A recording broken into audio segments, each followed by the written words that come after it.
So,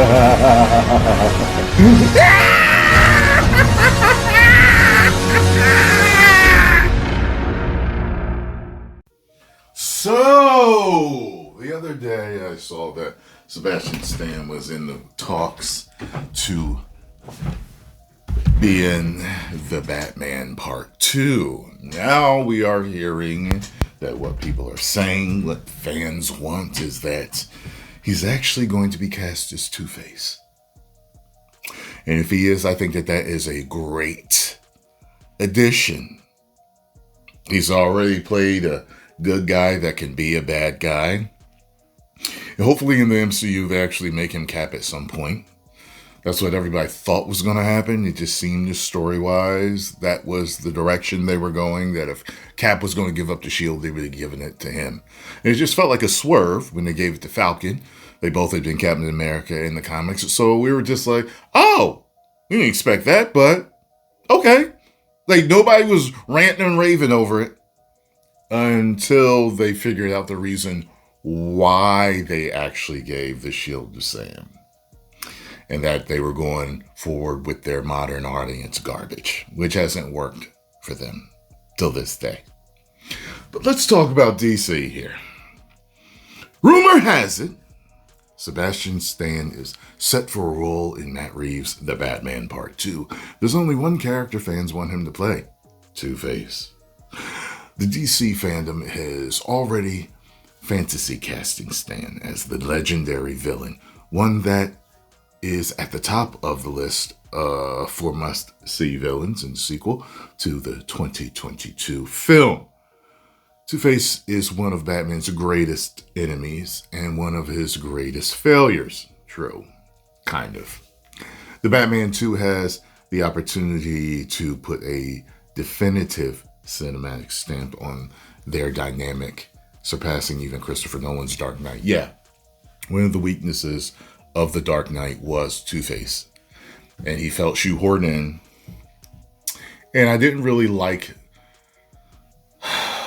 the CGI burnt half face of him. Something about that character just did not work.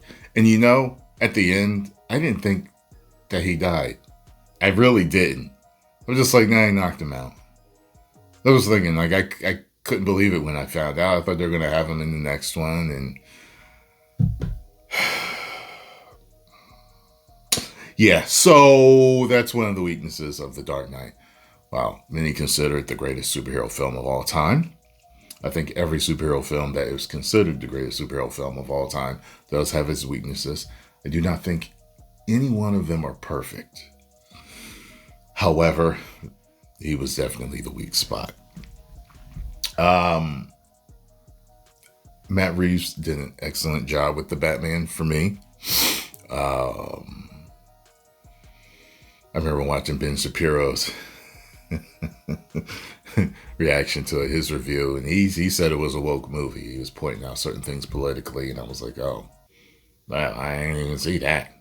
And he thought it was boring. I think he thought it was boring, and many people thought it was boring. I just felt like it was a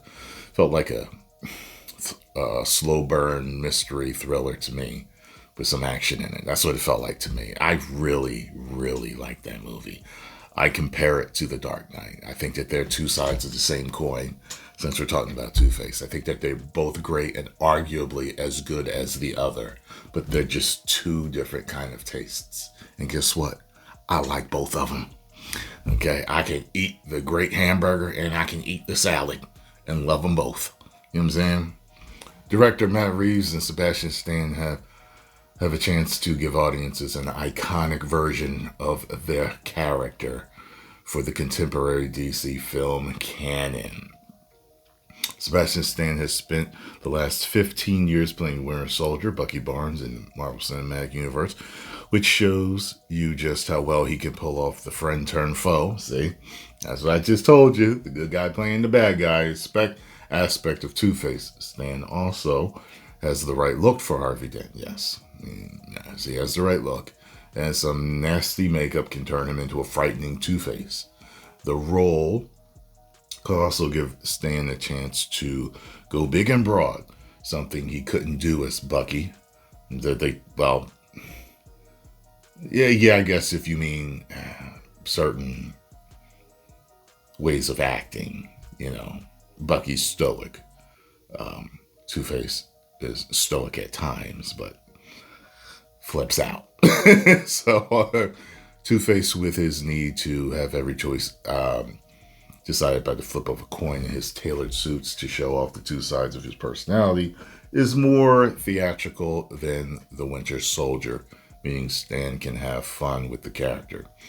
Outside of his MCU work, Stan has shown the ability to immerse himself in roles requiring a fair amount of makeup. The actor received critical acclaim. Was this going to be for the Donald Trump thing? Yeah. For the Apprentice, Two-Face is the perfect choice to go up against Batman. Okay. Well, we shall see.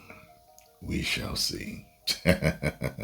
Post your comments down below. Let me know what you think. I think he's a great choice for Two-Face if he is indeed going to be just that. 10 million subscribers.